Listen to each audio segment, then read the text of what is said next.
Good morning, everyone. Good evening, good afternoon, wherever you are, and welcome to this week's Weekly Energy Boost.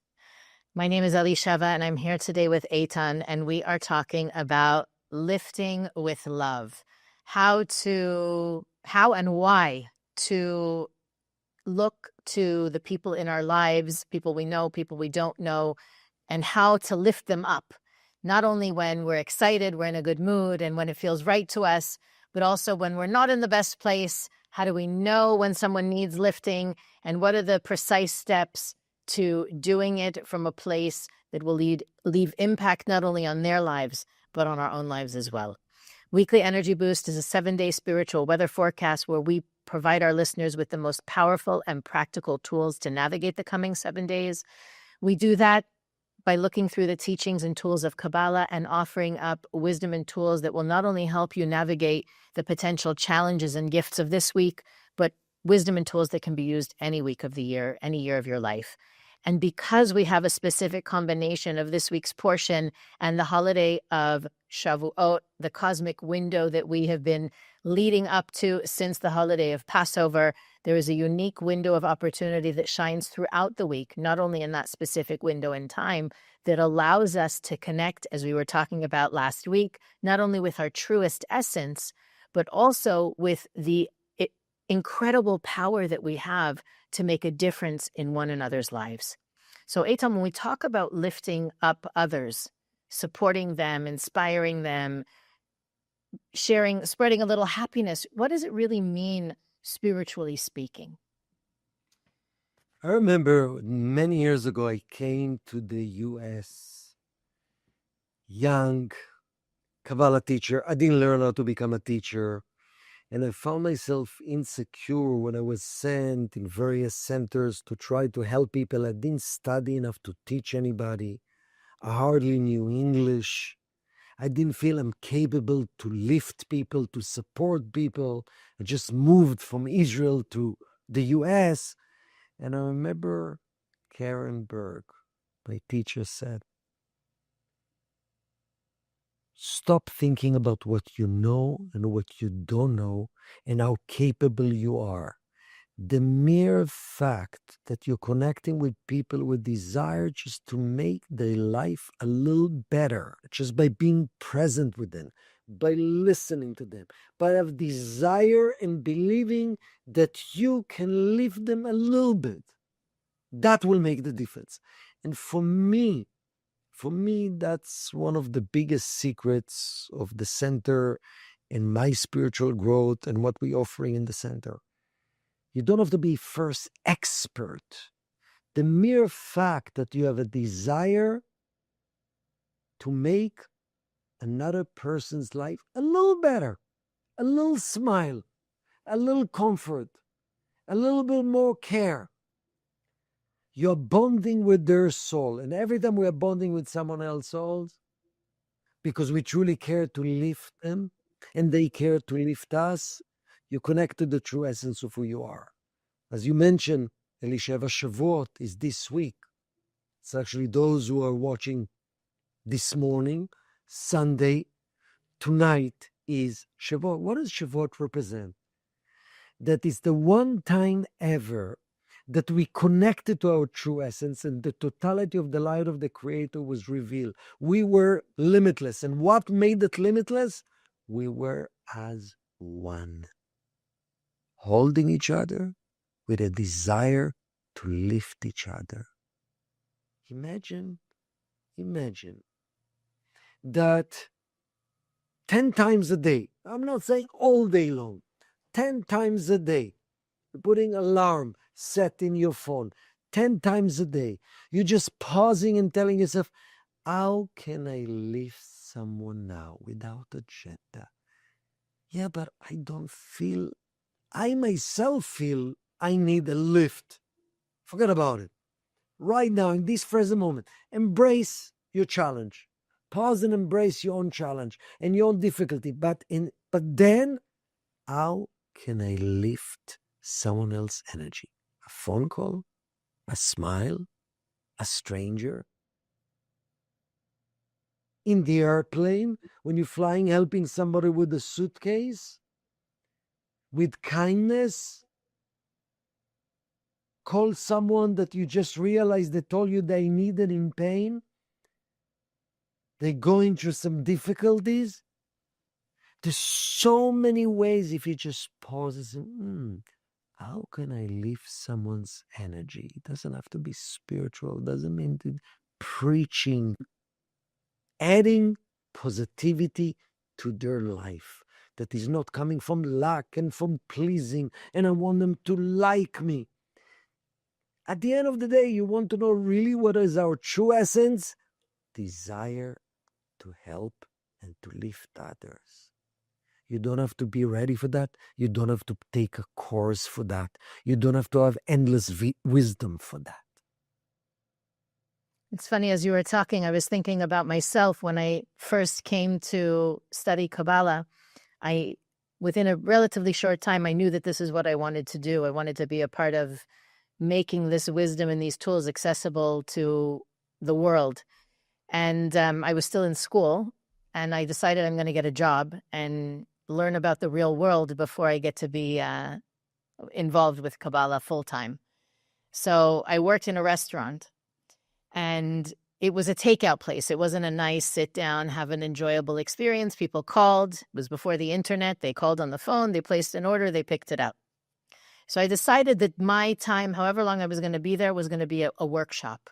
Every day that I was going to go to work, it was going to be my opportunity to live the concepts that I'm learning at the Kabbalah Center. Every class, I said, okay, tonight I'm going to work. I'm going to practice this principle.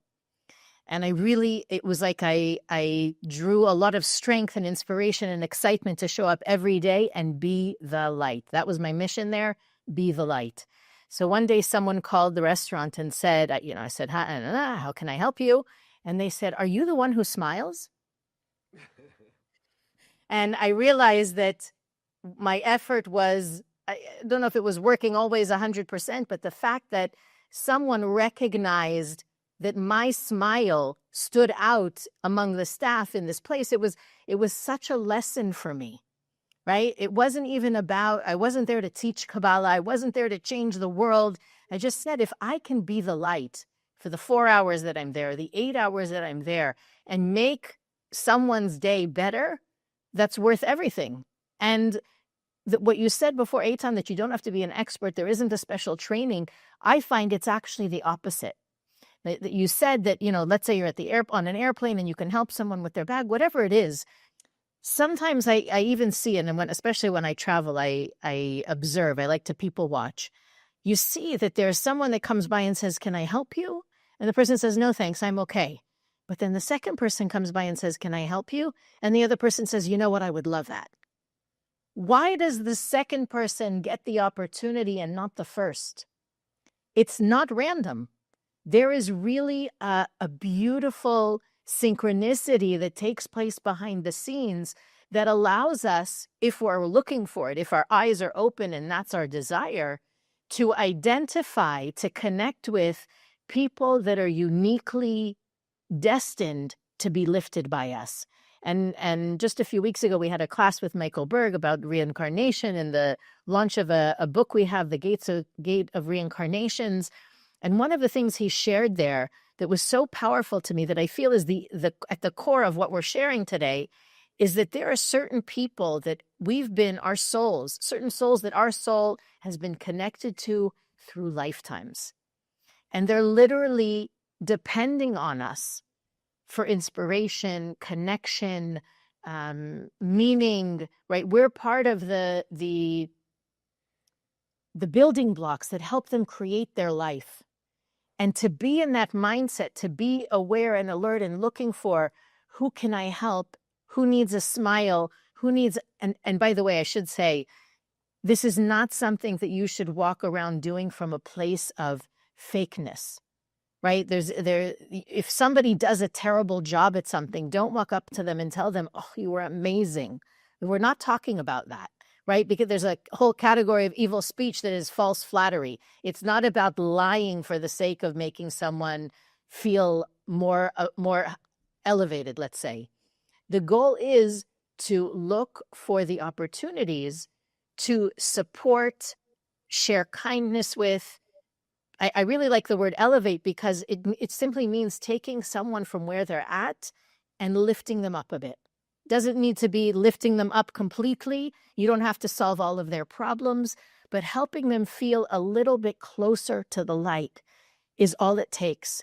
And when you put that mindset, when you, and hopefully everybody this week will be able to do that, that at least those 10 times a day, find someone to send a text to, find someone to call, tell the receptionist at the building that you just walked into to have a nice day, or the looking for those opportunities definitely attracts them.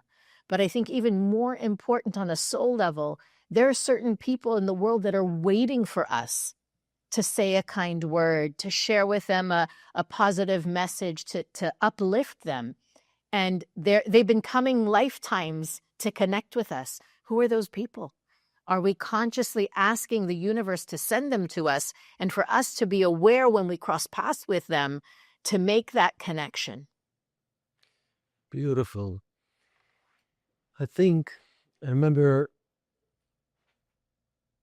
talking, many conversation with people. Yeah, I want to share, but people around me don't want to receive my help, my support, my elevation.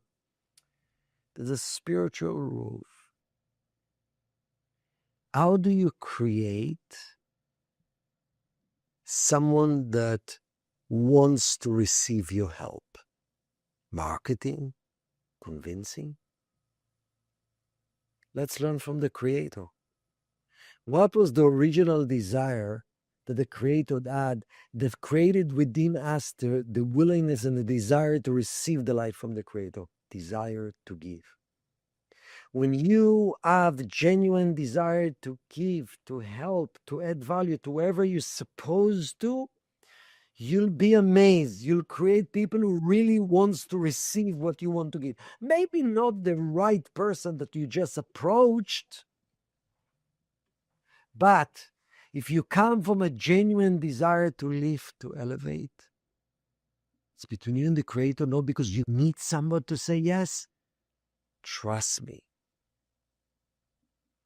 People will want to receive. That's number one. Another point I wanted to share, and you mentioned Michael Berg's limud about reincarnation. Michael Berg spoke about a concept called Ibur. It's a deep Kabbalistic concept that there are souls above, the constant that finished their tikkun already, righteous souls, that constantly trying to help us, to lift us, to support us, to make easier the tikkun process, the transformational process in this world. Number one, once a day at least, we need to ask the Creator and the elevated souls, please, I need support and lifting. And here how it works. When I am actually open to receive support, but during the day I'm present as much as possible, at least 10 times a day, how can I lift someone? You just open yourself to be lifted by forces from above. That's the chain of souls. That's the oneness of souls. One lift the other. None of us are just a teacher. None of us just a student. We are students and we are teachers. We are givers and the receivers. And that's how the beautiful harmony, that's what the light of Shavuot is about, is the beautiful harmony. There's no ego. I'm better than you. I'm going to lift you. You're just going to receive from me. We all supposed to lift each other. Look at a healthy marriage. Look at that healthy, true partnership. There's real awareness. I can add value here. I can receive so much there. There's no ego about I'm helping you, because I know that's part of my gift. And there's no humiliation. Wow, I'm less than you. You are helping me. No. We are all here to lift each other, and we are all here to be lifted. That's the energy. Elevation.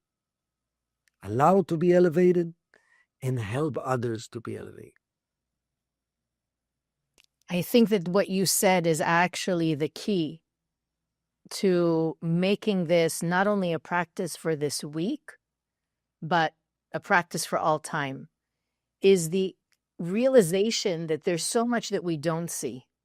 That especially when you go to help that person with their luggage, or, you smile to the person at the drive-thru, whatever it is, you don't know who the soul is that's waiting for you.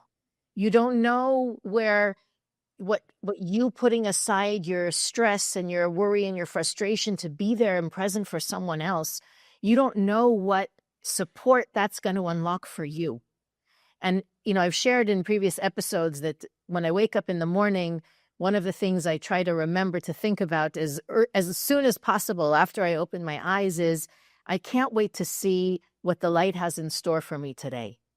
Being curious, making sure that at the seed of my day, I am looking for those people, for those opportunities, for the things that we know that there's no coincidences, but many times we pass off moments as it wasn't meaningful, or that was just, it just happened. Nothing just happens.